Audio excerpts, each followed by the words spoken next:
నేడు గాంధీ భవన్ లో క్రమశిక్షణ కమిటీ భేటీ కానుంది. ఉదయం 11 గంటలకి ఎంపీ మల్లు రవి అధ్యక్షతన సమావేశం జరగనుంది. ఇటీవల కొండా దంపతులపై వరంగల్ నేతలు ఫిర్యాదు చేయడంతో భేటీకి ప్రాధాన్యత ఏర్పడింది. అదేవిధంగా ఆసిఫాబాద్ జిల్లాలో పొలిటీషియన్ శ్రీనివాస్ పై పార్టీ పెద్దలకు కంప్లైంట్స్ వచ్చాయి.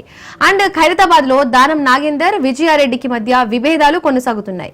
గజ్వేల్ లోనూ కాంగ్రెస్ నేతల మధ్య గొడవలు జరుగుతుండటంతో పలువురు నేతలకు షోకాజ్ నోటీసులు ఇచ్చే అవకాశం కనిపిస్తోంది. మరోవైపు నేడు గాంధీ భవన్ కు కొండా మురళి రానున్నారు. అయితే ఇవాల్టి సమావేశానికి హాజరు కావాలని తనకు ఆదేశాలు రాలేదంటున్నారు కొండా మురళి.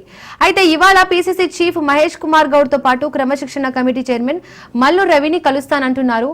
ఈయన వరంగల్ ఎమ్మెల్యేలపై ఫిర్యాదు చేసే అవకాశం కనిపిస్తోంది.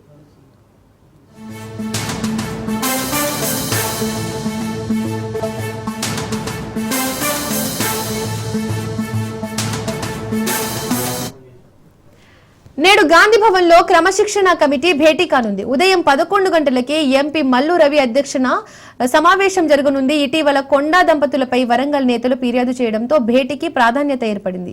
అదేవిధంగా ఆసిఫాబాద్ జిల్లాలో పొలిటీషియన్ శ్రీనివాస్ పై పార్టీ పెద్దలకు కంప్లైంట్స్ వచ్చాయి. అండ్ ఖైరతాబాద్ లో దానం నాగేందర్ విజయారెడ్డికి మధ్య విభేదాలు కొనసాగుతున్నాయి. గజ్వేల్లోనూ కాంగ్రెస్ నేతల మధ్య గొడవలు జరుగుతుండటంతో పలువురు నేతలకు షోకాజ్ నోటీసులు ఇచ్చే అవకాశం కనిపిస్తుంది. మరోవైపు నేడు గాంధీ భవన్ కు కొండా మురళి రానున్నారు. అయితే ఇవాళ సమావేశానికి హాజరు కావాలని తనకు ఆదేశాలు రాలేదంటున్నారు కొండా మురళి. అయితే ఇవాళ పీసీసీ చీఫ్ మహేష్ కుమార్ గౌడ్ తో పాటు క్రమశిక్షణ కమిటీ చైర్మన్ మల్లు రవిని కలుస్తానంటున్నారు. ఈయన వరంగల్ ఎమ్మెల్యేపై ఫిర్యాదు చేసే అవకాశం కనిపిస్తుంది. ఇక ఇదే అంశానికి సంబంధించి పూర్తి అప్డేట్స్ మా ప్రతినిధి రాజు అందిస్తారు. రాజు, మరోసారి క్రమశిక్షణ కమిటీ సమావేశం జరిగింది. ఈ సమావేశం ఉదయం 11 గంటలకు ఎంపీ మల్లు రవి క్రమశిక్షణ కమిటీ చైర్మన్ గా ఉన్నారు. ఆయన అధ్యక్షతన ఈ యొక్క సమావేశం ప్రారంభం కానుంది. అయితే క్రమశిక్షణ కమిటీ 2 రోజుల క్రితం గాంధీ భవన్ లో సభ్యులతో పాటు చైర్మన్ మల్లు రవి భేటీ అయ్యారు. అయితే క్రమశిక్షణ కమిటీ పలు నియమ నిబంధనలు రూపొందించింది.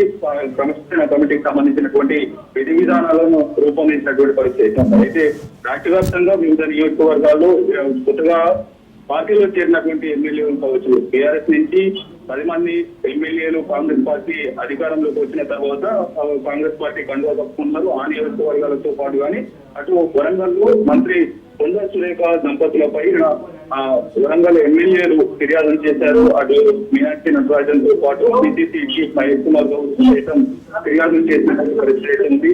వారు వ్యక్తిగత అటు కొండా మురళి ఇటీవల రాహుల్ గాంధీ జన్మదిన వేడుకలకు సంబంధించి ఈ నెల 19వ తేదీన వరంగల్ లో నిర్వహించిన ఓ కార్యక్రమంలో కొండా మురళి పార్టిసిపేట్ చేస్తూ కూడా అటు కడియం శ్రీహరి అదేవిధంగా రేవుడి ప్రకాష్ రెడ్డి ఇరువురు నేతలను వ్యక్తిగత దూషణలు చేశారనేటటువంటి ఫిర్యాదులు కూడా పెద్ద ఎత్తున అటు రాష్ట్ర నాయకత్వానికి ఫిర్యాదు చేసిన నేపథ్యంలో వారి మరోవైపు అటు డీటీసీగా ఉన్నటువంటి నాయక్ రాజేందర్ రెడ్డి నేతృత్వంలో శాసన కార్యాలయంలో ఇప్పటికే భేటీ అయ్యారు. రాష్ట్ర నాయకత్వాన్ని దృష్టికి కూడా దంపతుల తీరును కూడా తీసుకువచ్చినటువంటి పరిస్థితి ఉంది. పార్టీకి చెందినటువంటి నేతలను సొంత పార్టీ నేతలను విమర్శించడం, అదేవిధంగా పార్టీని డ్యామేజ్ చేసే విధంగా వారు వ్యవహరిస్తున్నారు అనేది కూడా ఫిర్యాదు చేసిన నేపథ్యంలో స్థానిక సంస్థల ఎన్నికలు త్వరలో సమీపించిన వేళ ఈ విధమైనటువంటి విభేదాలకు తాగుండకూడదు అనేది కూడా అధిష్టానానికి వారు వినతి పత్రం అందించారు. నేతలు వరంగల్ సంబంధించినటువంటి ఎమ్మెల్సీలు వారితో పాటు కానీ ఎమ్మెల్యేలు అక్కడ ఉన్నటువంటి మేయర్ కూడా రాష్ట్ర అధిష్టానాన్ని కలిసి ఫిర్యాదు చేసినటువంటి పరిస్థితి ఉంది. మరోవైపు రాష్ట్ర వ్యాప్తంగా వివిధ నియోజకవర్గాలు జిల్లాల్లో ఇదే విధమైనటువంటి విభేదాలు కొనసాగుతా ఉన్నాయి. ఇటువైపు ఆసిఫాబాద్ అదేవిధంగా గజ్వేల్ ఇటీవల మైనంపల్లి హనుమంతరావు నిర్వహించినటువంటి ర్యాలీ కావచ్చు. అదేవిధంగా సిద్దిపేట అధ్యక్షుడి పైన కూడా తూముకుంటూ నర్సిరెడ్డి పైన కూడా ఫిర్యాదు చేసేటువంటి పరిస్థితి ఉంది. మరోవైపు ఇటీవల నిర్వహించినటువంటి అబ్జర్వర్ల భేటీలో ఖైరతాబాద్ నియోజకవర్గానికి సంబంధించి ఎమ్మెల్యే దానం నాగేందర్ వర్సెస్ విజయారెడ్డి విభేదాలు కొనసాగాయి. దేశపై దూషణ చేస్తున్నటువంటి పరిస్థితి ఉంది. ఈ అన్నిటినీ దృష్టిలో పెట్టుకుని మరోవైపు ఆసిఫాబాద్ జిల్లాకు సంబంధించి ఇన్ఛార్జ్ మంత్రిగా ఉన్నటువంటి సీతక్కను ఉద్యోగిస్తూ అక్కడ ఉన్నటువంటి స్థానిక నేత శ్రీనివాస్ రెడ్డి చూసినటువంటి కామెంట్స్ కావచ్చు. అదేవిధంగా అటు నాగేశ్వరం పార్లమెంట్ లో భాగమైనటువంటి అలంపూర్ నియోజకవర్గంలో సంపత్ కుమార్ అటు స్థానికంగా ఉన్నటువంటి బీఆర్ఎస్ ఎమ్మెల్యేను వెంటబెట్టుకొని ఎంపీ మల్లు రవి క్యాడర్ ను నిరుత్సాహపడుతున్నారు అనేటువంటి కామెంట్స్ కూడా అటు తెలియజేసిన పిసిసి చీఫ్ తో పాటు దీనాక్షణ ప్రాజెక్టు సంపత్ కుమార్ ఫిర్యాదు చేశారు. వీటన్నిటినీ కూడా కూలంకషంగా ఇవాళ క్రమశిక్షణ కమిటీ చర్చించబోతా ఉంది. ఆ అనంతరం కూడా క్రమశిక్షణ కమిటీలో పూర్తి స్థాయిలో చర్చించిన అనంతరం ఆయా జిల్లాలకు సంబంధించినటువంటి విభేదాల పైన చర్య తీసుకునేటటువంటి అవకాశం కనిపిస్తా ఉంది. పలువురు నేతలకు కూడా సూపర్ నోటీసులు ఇస్తారనేటువంటి ఇచ్చేటటువంటి అవకాశం అయితే కనిపిస్తుంది. మరోవైపు మాజీ ఎమ్మెల్సీ కొండ ఇవాళ గాంధీ భవన్ కు చేరుకుంటున్నారు. గాంధీ భవన్ కు ఇప్పటికే తన పైన వరంగల్ ఎమ్మెల్యేలు ఎమ్మెల్సీలు ఫిర్యాదు చేశారు. కొండ దంపతుల పైన ఫిర్యాదు చేసిన నేపథ్యంలో ఆయన కూడా వరంగల్ చెందినటువంటి తీరు పైన అదేవిధంగా కొండ మళ్ళీ వర్గీయ ఆయన ఏ విధమైనటువంటి వ్యతిరేకతతో ఉన్నారు అనేటటువంటి కూడా ఫిర్యాదు చేయనున్నట్టు తెలుస్తా ఉంది. అయితే ఇప్పటి వరకు ఆయనకు ఎటువంటి నోటీసులు రాలేదని, దాంతో పాటు కానీ గాంధీ భవన్ రావాలని ఆదేశం కూడా రాలేదని కూడా ఆయన సూచన చేసినటువంటి పరిస్థితి. కాకపోతే ఆయన మర్యాద పూర్వకంగా గాంధీ భవన్ లో పిసిసి చీఫ్ మహేష్ కుమార్ గారితో పాటు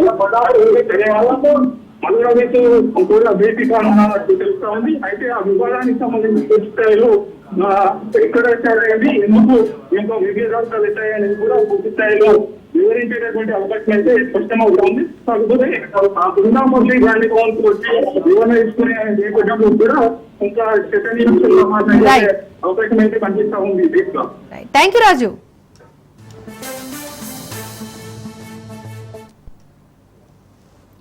నేడు జూరాల ప్రాజెక్టు సందర్శనకు మంత్రి ఉత్తమ్ వెళ్లనున్నారు. ప్రాజెక్టు క్రస్ట్ గేట్లను పరిశీలించనున్నారు. క్షేత్రస్థాయిలో పర్యటించి వాస్తవ పరిస్థితిని తెలుసుకోనున్నారు. 4-8 గేట్స్ ఐరన్ రోప్లను పరిశీలించనున్నారు మంత్రి ఉత్తమ్. మంత్రి పర్యటన నేపథ్యంలో ఇంజనీరింగ్ అధికారులు ప్రాజెక్టు మరమ్మత్తు పనులను పర్యవేక్షిస్తున్నారు.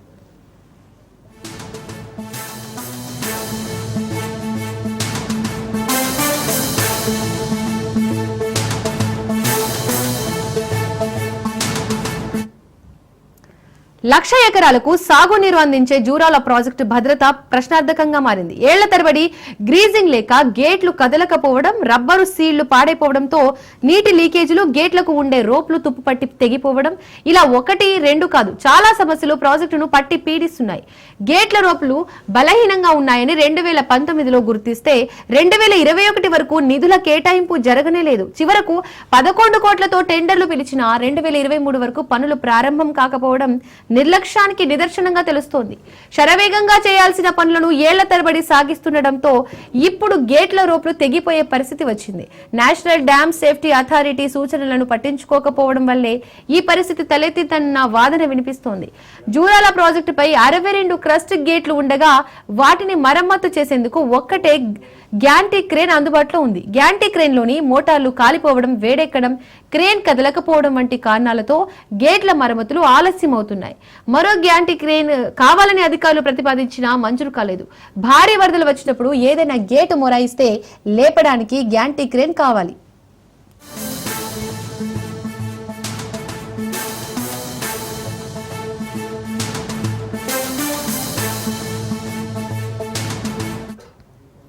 అత్యవసర సమయాల్లో గ్యాంటీ క్రేన్ మొరాయిస్తే పరిస్థితి ఏంటనేది అంతుపట్టడం లేదు. అలాగే జూరాలపై భారీ వాహనాల రాకపోకలు నిషేధించినా యథేచ్ఛగా తిరుగుతున్నాయి. గద్వాల, ఆత్మకూరు, మక్తల్, నారాయణపేట పట్టణాలకు రాకపోకలు సాగించేందుకు కృష్ణానదిపై మరో వంతెన లేకపోవడంతో ఈ ప్రాజెక్టే దిక్కైంది. వాస్తవానికి భారీ వాహనాలతో ప్రాజెక్టుకు ముప్పు ఏర్పడుతుందని అధికారులు గతంలోనే హెచ్చరించారు. దీంతో 2 ఏళ్ల క్రితం ప్రాజెక్టు దిగువన బ్రిడ్జి నిర్మాణానికి 120 కోట్లతో ప్రతిపాదనలు పంపినా కాగితాలకే పరిమితమైంది. ప్రాజెక్టు పై నుండి ఇప్పటికీ ఇసుక టిప్పర్లు, లారీలు, ఆర్టీసీ బస్సులు తిరుగుతున్నాయి. అలాగే ప్రాజెక్టు ఎడమ వైపు కరకట్ట రోడ్డుపై పెద్ద పెద్ద గుంతలు పడగా వర్షాల సమయంలో నీళ్లు నిలిచిపోతున్నాయి.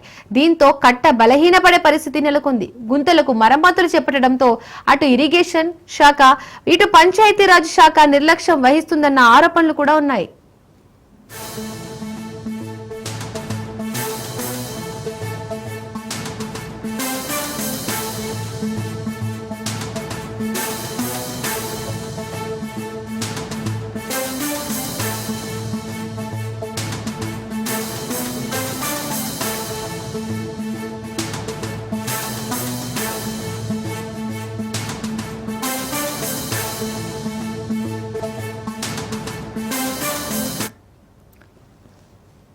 జగన్ క్వాష్ పిటిషన్ ను ఏపీ హైకోర్టు విచారణ వాయిదా వేసింది. వచ్చే మంగళవారానికి వాయిదా వేసింది. సింగయ్య మృతి కేసులో జగన్ తో పాటు పలువురు వైసీపీ నేతలపై కేసులు నమోదయ్యాయి. దీంతో తమపై నమోదైన కేసులను కొట్టివేయాలని ఏపీ హైకోర్టులో వైసీపీ నేతలు క్వాష్ పిటిషన్లు దాఖలు చేశారు. వీటిపై నిన్న విచారణ చేపట్టిన కోర్టు ఇవాల్టికి వాయిదా వేసింది. కాసేపటి క్రితం విచారణ చేపట్టిన న్యాయస్థానం అన్ని పిటిషన్లను వచ్చే మంగళవారం రోజున విచారణ చేస్తామని చెప్పింది. అప్పటి వరకు ఎలాంటి తొందరపాటు చర్యలు తీసుకోవద్దని హైకోర్టు ఆదేశించింది.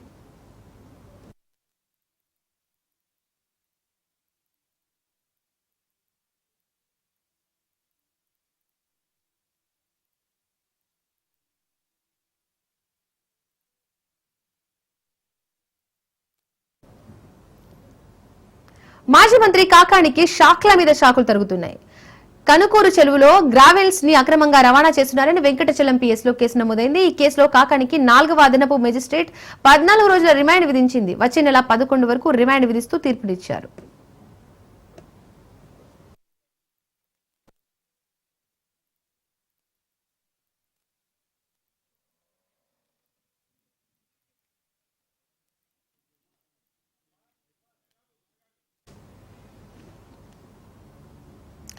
ఇరాన్ సుప్రీం నాయకుడు ఖమేనీ సంచలన ప్రకటన చేశారు. ఇజ్రాయెల్ పై విజయం సాధించామన్నారు ఖమేనీ.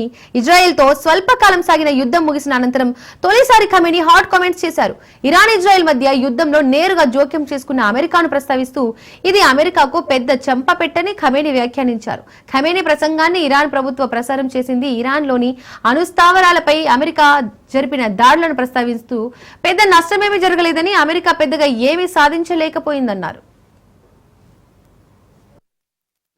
అమెరికాకు ఇరాన్ సరెండర్ అవ్వడం అసాధ్యమని స్పష్టం చేశారు. ఇరాన్ పై మళ్లీ దాడి చేస్తే భారీ మూల్యం చెల్లించుకోక తప్పదని హెచ్చరించారు. ఇరాన్ వంటి గొప్ప దేశం ఎవరికి లొంగిపోదని తెలిపారు. అమెరికా కీలక స్థావరాల్లో ఒకటైన అల్ ఉదీద్ మిలిటరీ స్థావరంపై దాడి చేసి నష్టం కలిగించామని, అవసరమైతే భవిష్యత్తులోనూ ఈ తరహా దాడులు జరగొచ్చన్నారు. ఏదైనా దురాక్రమణ జరిగితే శత్రువు భారీ మూల్యం చెల్లించుకోక తప్పదని వార్నింగ్ ఇచ్చారు.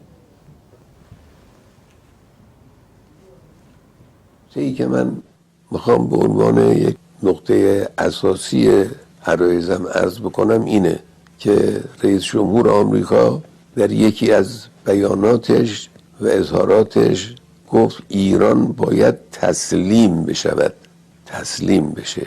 بحث غنیسازی دیگه نیست، بحث صنعت هسته‌ای نیست، بحث تسلیم ایران است. خب البته این حرف برای دهان رئیس جمهور آمریکا خیلی بزرگه. ایران با عظمت، ایران با این تاریخ، ایران با این فرهنگ، ایران با این عزم پولادین ملی اسم تسلیم برای یک چنین کشوری مایه استهزاء کسانی است که ملت ایران رو میشناسند. لکن این اظهار او یک حقیقتی رو لو داد. آمریکایی ها از اول انقلاب با ایران اسلامی مشغول معارضه هستند، پنجه میافکنند. هر دفعه هم یه بهانه‌ای دارن. یه بار حقوق بشره، یه بار دفاع از دموکراسی است، یه بار حقوق زنه، یک بار غنیسازی است، یک بار اصل مسئله هسته‌ای است، یک بار مسئله ساخت موشک. بهانه‌های گوناگونی میارن، اما باطن قضیه یک چیز بیشتر نیست و او تسلیم ایرانه. قبلی ها نمی گفتن این رو، چون این قابل قبول نیست در هیچ منطق بشری. అమెరికా అధ్యక్షుడు డొనాల్డ్ ట్రంప్ సంచలన ప్రకటన చేశారు. చైనాతో ఒక వాణిజ్య ఒప్పందం కుదిరింది. త్వరలోనే భారత్ తో చాలా పెద్ద ఒప్పందం ఉంటుందని అంటూ ట్రంప్ హింటించారు. దీంతో భారత్ తో ట్రంప్ ఎలాంటి ఒప్పందం కుదుర్చుకుంటారనే ఆసక్తి నెలకొంది.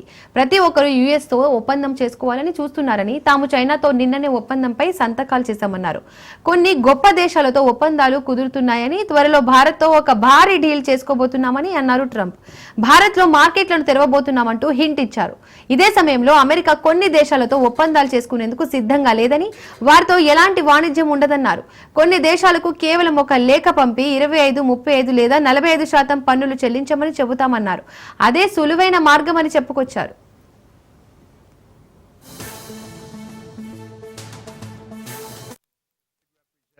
Jameson Greer is very busy because where are you, Jameson? Everybody.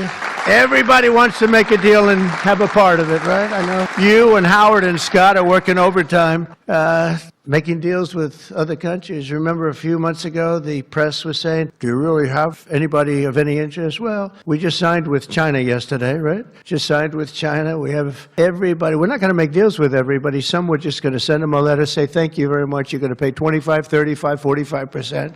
That's the easy way to do it. And my people don't want to do it that way. They want to do some of it, but they want to make more deals than I would do. But we're having some great deals. We have one coming up, maybe with India, very big one, where we're going to open up India. In the China deal, we're starting to open up China, things that never really could have happened. Representative James.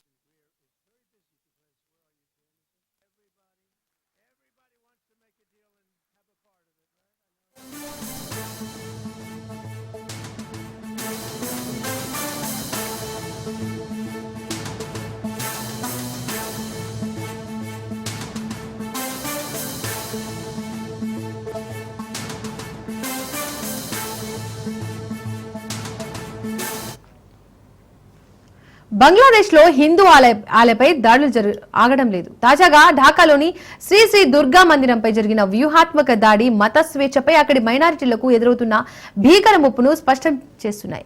షిల్కాహెట్ ప్రాంతంలోని శ్రీ శ్రీ దుర్గా దేవాలయంపై ఇటీవల చోటు చేసుకున్న దాడి స్థానిక హిందూ సమాజాన్ని తీవ్రంగా కలిచివేసింది. ఆలయాన్ని ఖాళీ చేయాలంటూ మత ఛాందసవాదులు బెదిరింపులకు దిగారు. ఊరి మధ్యలో హిందూ ఆలయం ఎందుకు ఉండాలంటూ స్థానికులతో వాగ్వాదానికి దిగారు. ఆలయాన్ని ధ్వంసం చేస్తామంటూ హెచ్చరించారు. కొందరు కుట్ర చేసి ఆలయ స్థలాన్ని కబ్జా చేసేందుకు వ్యూహాత్మకంగా జరిగిన దాడి అంటూ హిందువులు ఆరోపిస్తున్నారు. ఇది యాదృచ్ఛికంగా జరిగిన ఘటన కాదని, చాలా ముందుగానే ప్రణాళికలతో చేయబడిన చర్య అని ఆలయ నిర్వాహకులు చెబుతున్నారు. పోలీసు అధికారులు దీనిని రెగ్యులర్ గా జరిగే గొడవగా క్రియేట్ చేయాలని చూస్తున్నారని బాధితులు ఆరోపిస్తున్నారు. ఘటనలో బాధితులు ఫిర్యాదు చేసినప్పటికీ ఇప్పటి వరకు దాడిలో పాల్గొన్న వారిని అరెస్ట్ చేయకపోవడంతో హిందూ సమాజంలో అసహనం పెరిగింది.